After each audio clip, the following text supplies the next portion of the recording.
need to figure out how to connect their understanding of their deep desires with your product, and then how to put your product connected with the desire in front of people. Correct. Right, and then it's the channels, it's the TikToks, it's all the things from today. Do we do the YouTube? Do we do the TikTok? How do we make it viral, and how do we make people talk about something that isn't your product, but that is a story around your product that resonates? So people share the story, and then they always share your product with it because it's part of the story.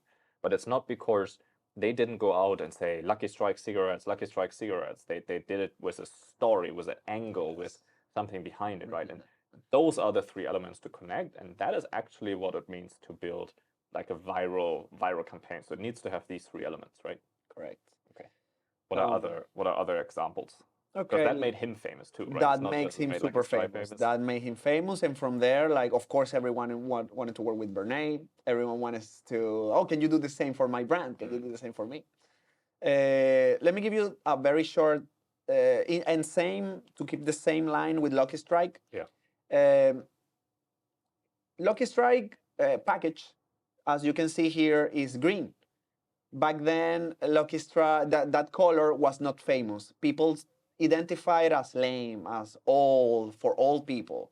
But for Lucky Strike, was very expensive to change the package and the color. Super expensive, impossible. So asked Bernays, hey, can you help us with this? Well, Bernays, with his knowledge, what he did is, and his influence, he talked with the most influential fashion designers in New York, and some of his other clients, to start integrating the color green, like olive green, into their year fashion. Well, turns out that after a couple of influential moves, that year the color green became famous, and therefore people accepted the color green of Lucky Strike as a cool brand. Right. So instead of rebranding, you just change human way of seeing color to resonate with it better. I mean, that's a way, right? Yeah, that's one way. That's one way to do it. Of course, we need to have the influence of Bernays to try to apply that, but that's another way to bring it up.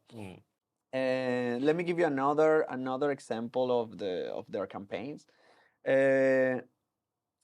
One of the most famous one is the cake, like the cake meeting, the cake campaign.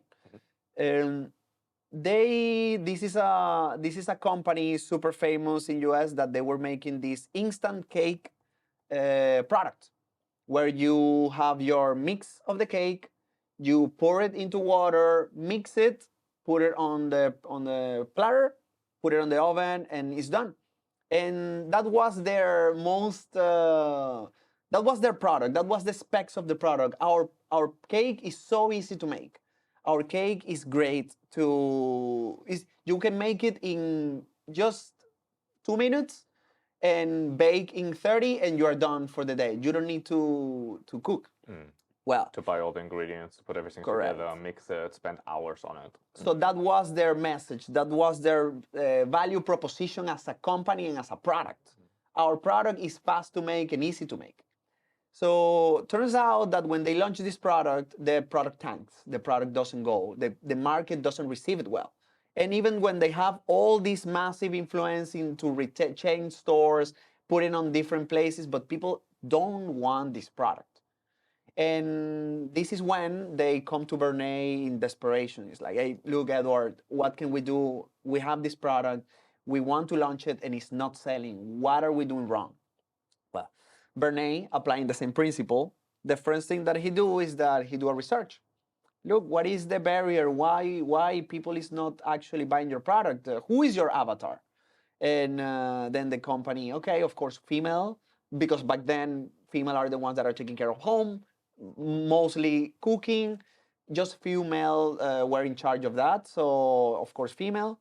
And they couldn't understand exactly why this was not selling, because everything was supposed to be aligned, right? It makes sense. It makes it fast. It saves you time. Makes supposed to be easy. The flavor is good. Like that, there was nothing wrong with the cake.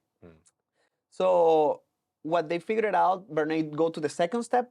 that is to actually understand the audience, The to subconscious. subconscious mind. Let's do focus groups. Let's do psychoanalysis sessions to group of people. And it's interesting because these focus groups are so deep into the psyche of the human. Yeah, let me just one thing there, because nowadays when we do our focus groups, right? A lot of times when we're looking for a product, we speak to the audience. We call them, we call the KOLs, or we talk with the actual customers, right?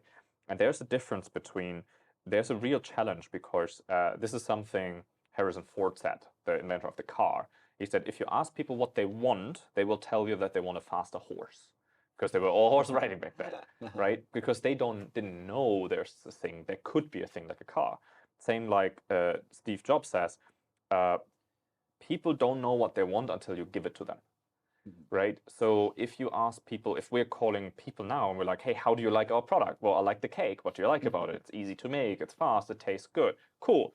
And there's no problem with it, right? Because we ask all the right questions. But what the psychoanalogy does, it goes deeper. It goes to the subconscious, and it asks questions that go deep into what people actually want, what they feel, what they don't know they want, right? Because like Ford said, people don't know, right? They want a faster horse, but actually what they want is a car. They just don't know a thing as a car exists. They just know they want something that keeps them warm and dry, that gets them fast and reliable from one place to another, right? That's what they want, but they don't know something like that exists. So how do we ask? So then what Bernays does is he asks deep questions to figure out what people actually want, right? So what did he find out about the cake, like with the women? What did they actually want?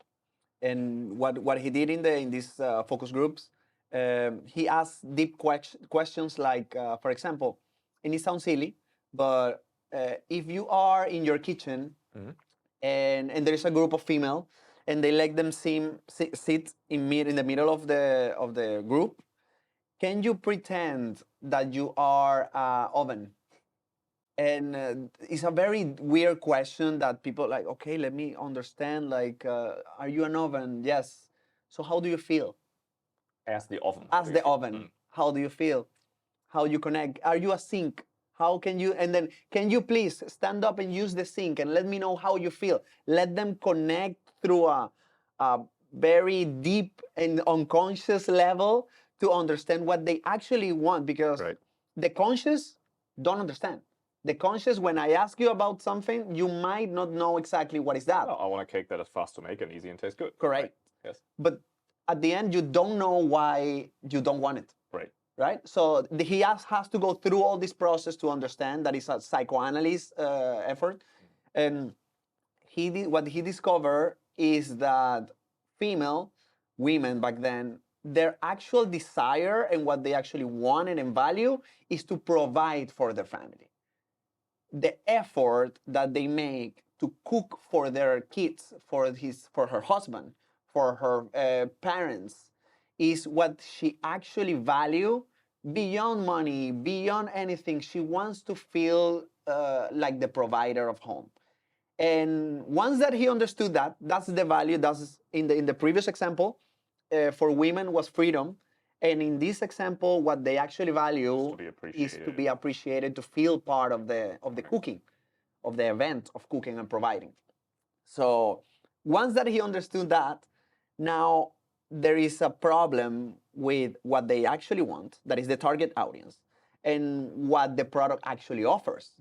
Because what the product offer is fast, easy to make, no effort, and that one goes totally against, I want to feel part of it, I want to feel valued, I want to provide. And this is what goes against. This is totally different. This goes totally against each other. So what he understood is that how can we make, now we go to the second step, like how can we find, how can we change the product? Because that's the problem. How can we change the product so so the avatar feels part of it? And Bernays, into one of his brainstorming sessions with the company, is like, how about if we test and we add one egg into the mix? Yeah, actually found it. How about if we add one egg into the mix and we let the avatar to make the cake, to feel part of the making? Because now instead of just pouring the water, mixing it, and cooking it was not enough, how about if we add some eggs? Look at this.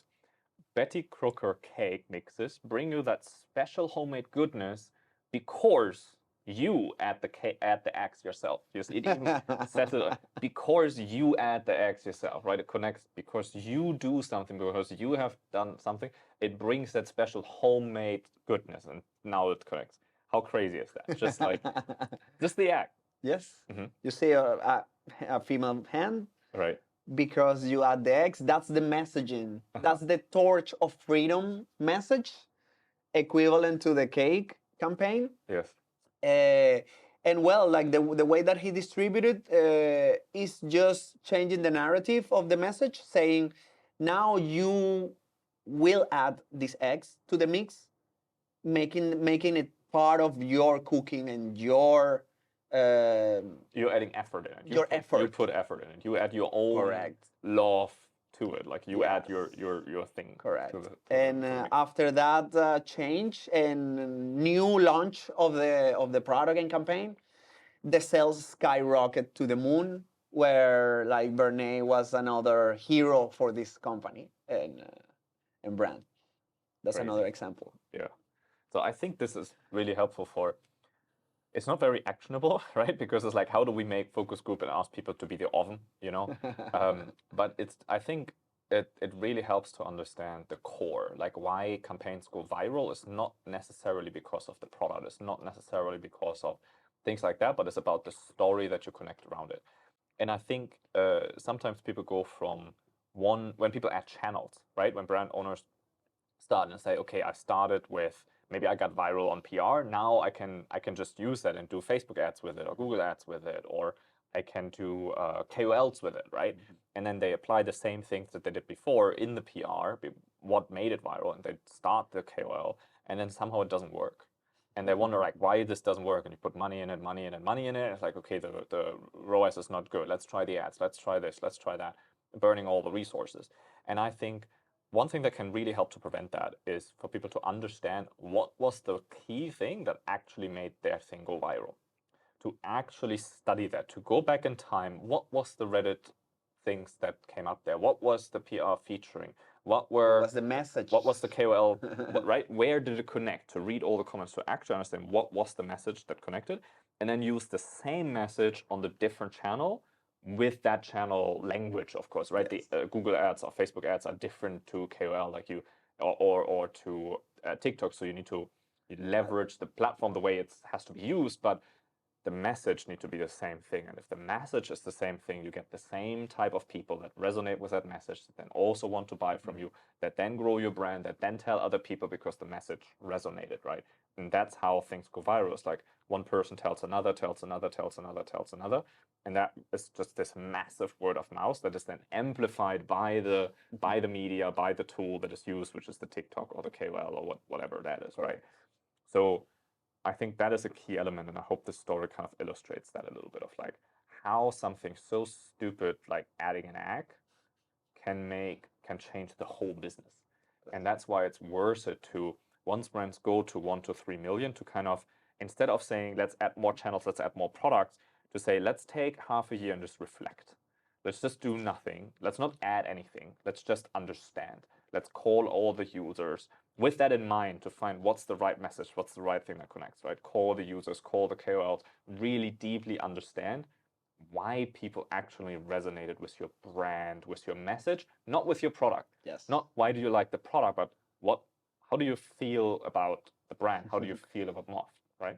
What is the value that you appreciate that this product give you? It's very hard concept to understand, and it takes time to get it. But and people don't know.